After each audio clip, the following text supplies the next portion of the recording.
I'm Victoria Jane, and this is GigPigs from the studio. I'm currently sat with Natalie. Shay. Hello. How are you? I'm good. How are you doing? I'm good too. Fabulous. I'm excited to have you up here, up north. I love coming up north. So have you been up north a lot? Yeah, quite a lot. I feel like, I've started to sort of build people here to work with, so I end up here often. It's nice. Have you played here before? Yeah, a few times. Not in a while. I think last time was October. Oh, wow. For the Beyond the Music Festival. Oh, did you do Beyond? How did you find that? I loved it. It's similar to sort of like, we did like South by Southwest last year. It's that kind of vibe, but like obviously much smaller, but I think they all start somewhere, so. Let's talk about South by Southwest actually, because that is a big achievement to be able to play there. Thank you. And to just even be able to play outside of the UK. Yes. So how did that come about, and how was the experience? So I always said I wouldn't go to the States until music took me there. So I had never been to Chile. So I never went there.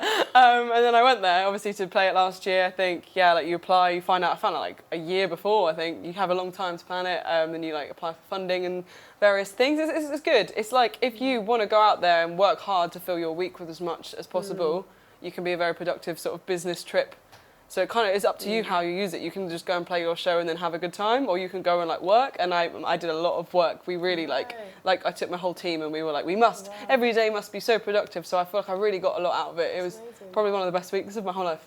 And do you think that doing those things has brought you more opportunities and more connections? Yeah, it definitely has. It was the first time we ever made any connection in America. Obviously, a lot of people go from England as well, so it was nice to reinforce those. I think it's also a good one to have in the bio and a general sort of stamp of approval. So I think, with all these things, they all sort of come together over time and make it good. Yeah. So South by Southwest, you've done so many other gigs and festivals, and I feel like you've done so much at such an early point. Oh, thank you. You've even been on TV. I have. Played on Was it CBBC. Twice? Actually. Yes, twice. Very cool. So what was that experience like performing on TV? Because a lot of artists have never done that.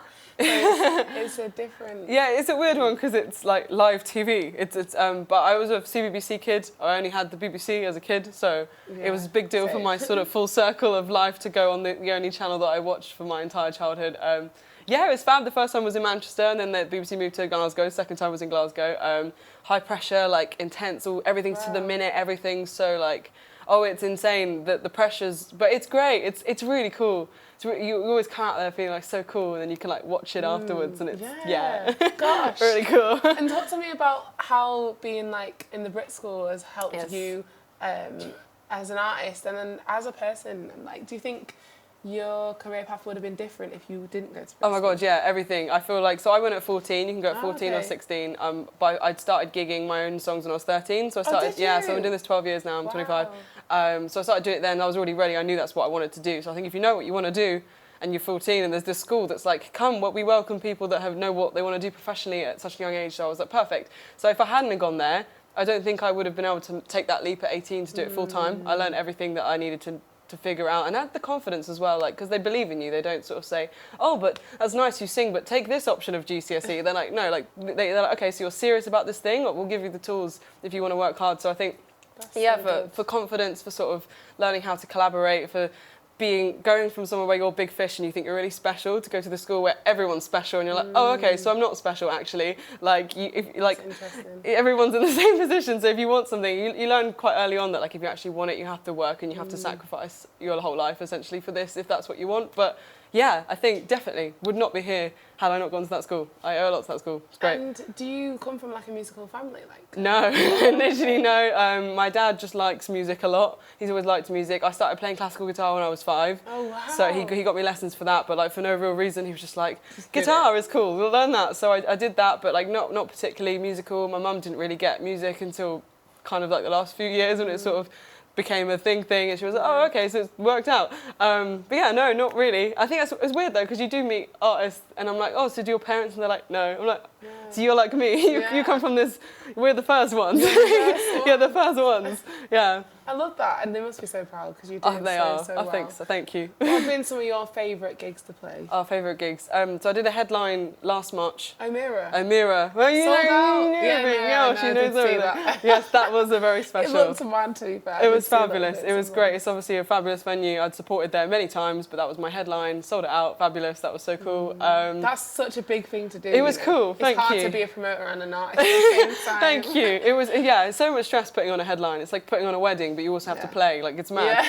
So that was great. And then we supported Katie Baser at Kentish Town Forum last April, and that was sold out. It was like 2,500 people. Wow. And obviously North London, big North London venue. I was like, it's part of my genes. You're ticking off all the venues. All the venues. That was very cool. And I've got one coming up like soon for my EP, which is a EP release show. So that should be fun. I think that should be very emotional and nice. Yes. Let's talk about the EP though. How was it making it and actually? Oh my god, it's been going on for ages. It's been going on for ages. It takes a while to make music. Yes, literally. A lot of people don't know about what goes into making one song, let alone a whole project. No, it's such a long thing. It takes ages. Like the first single for this EP came out last January, so it's been coming out for like over a year. It's still coming out slowly, but it's like I wanted to do singles and I like to do music videos and I like to take it all seriously and do it like properly and brand everything. So there's no rush really. Like an EP is just sort of like, oh, that's the end of that bookend of that chapter of music before the next. It's not. I don't really think it's sort of like a whole thing these days. It's more like that's the end of that era. So it's great. It's a lot of work. It's a lot to think about, especially when you're like independent and stuff. You have to think about everything, like shipping, even like shipping to sort of like radio DJs. Like I have to do that. Like you have to think of everything and do everything and like. But I love it because the more you do, the more you learn, and then next time you know more. And it's just I love it. It's great. So what is the EP about as well? Oh my god! So it's kind of about everything I learned about myself and stuff in the last 2 years. Like I had a lot of things. I sort of fell out with my best friend, and I learned a lot about friendship and resilience through that. And then like I sort of had to adjust my own attitudes to my career, and I was always focusing on like the end goal, and I wasn't enjoying anything. And I was like, no, this is silly because it's about the journey. It's not what is the end goal. The end goal moves every time I reach it anyway, so it doesn't even exist. So I had to figure that out, and it's kind of just songs about things in the last 2 years. Yes. And when is it out? It's out on this Friday, which I don't know the date. It's out right now. 20-something of May. So it'll be out. It'll be out when you're watching this. When you're watching this now, it's out. It's so out. Go listen. Yes. Well, I wanted to ask you, so you got the EP. What else can people look forward to? When is the show? The show's the 5th of June. That's in London. I've got a billboard going up on the 3rd of June. So rock and roll. That is crazy. Oh my god. That's be very fun. Thank you. It's very exciting. Very exciting. So excited to see and hear this and what you're doing. Oh, thank you. And I feel like there's going to be so much more that thank you very much. From you. I'm very excited. I want to ask you this last question. You've done so many gigs, and you must get asked about like having a rider. Yes. One thing would you love to have on the rider? Love to have on the rider. That's a good question. Oh, so every time I tell someone this, they're like, "But how? You're a singer." But I love milk. Like, I drink so much milk, so I love drinking milk. Everyone's like, "You shouldn't drink that." What sort of milk? Any milk, anything. I mix it up. Sometimes I mix like multiple types of milk together. Yeah, I'm really into my milk. Yeah, I love it. I love it so much. Like I'm at the moment, I'm on this like Alpro baby milk for babies, but it tastes so good. So anything milk probably. I love that. We'll sign up on that one. Yeah. Make sure you check out Natalie's From the Studio live session. There we go.